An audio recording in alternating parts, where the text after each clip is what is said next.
మహాలక్ష్మి అమ్మవారిని ధనాధిష్టాన దేవతగా మనం ఆరాధన చేస్తాం కదా. అయితే అమ్మవారికి ఈ ధనాధిపత్యం ఎలా లభించింది?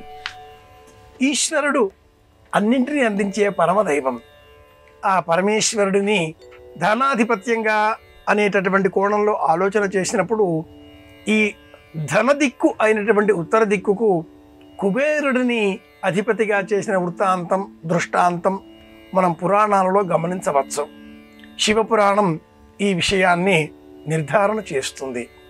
అయితే దేవీ భాగవతంలో సమస్త దిక్కులకు అమ్మనే అధికారిని, ఆధిపత్యం కలది.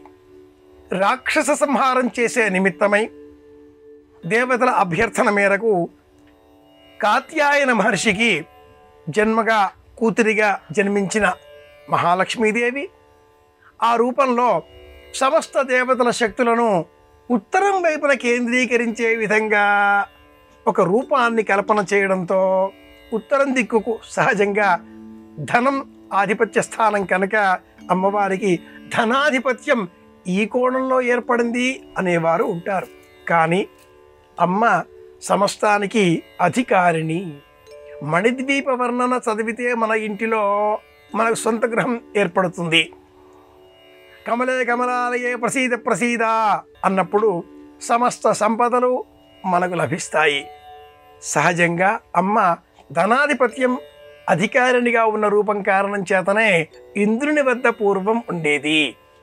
దుర్వాస మహర్షి శాపం కారణంగా మహాలక్ష్మి నీటిలో దీర్ఘకాలం ఆశ్రయం పొంది ఉండడంతో దేవదానవులు అమృతం కోసం సముద్రాన్ని మతించిన వేళలో తిరిగి ప్రాదుర్భావం చెంది శ్రీమన్నారాయణమూర్తి ఏ విషయం పట్ల ఆసక్తిగా లేకుండా ద్వంద్వాతీతంగా ఉన్న కారణం చేత స్వామిని భరించింది.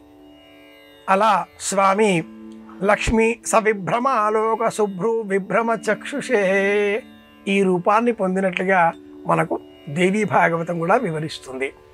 సమస్త సంపదలకు జగన్మాత ఆది నుంచి అధికారిని కనుక ఒకరి ఇచ్చే అవసరం లేదు. అమ్మను పూజ చేస్తే అమ్మనే మనకు అన్నీ అందిస్తుంది.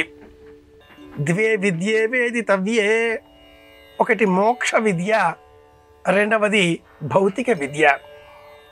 ఒక చేతితో మోక్షాన్ని మరొక చేతితో ధనాన్ని అందించే మహాశక్తి కనుకనే అమ్మను లక్ష్మీ స్వరూపంగా మహాకాళి, మహాలక్ష్మి, మహాసరస్వతి ఇచ్ఛా క్రియా జ్ఞాన శక్త్యాత్మకంగా త్రిమూర్తియాత్మకంగా ఉండేటటువంటి పరశక్తులలో లక్ష్మీదేవిగా ధనకు ప్రతిరూపంగా పూజించడం ఈ పురాణంలో మనం గమనించవచ్చు.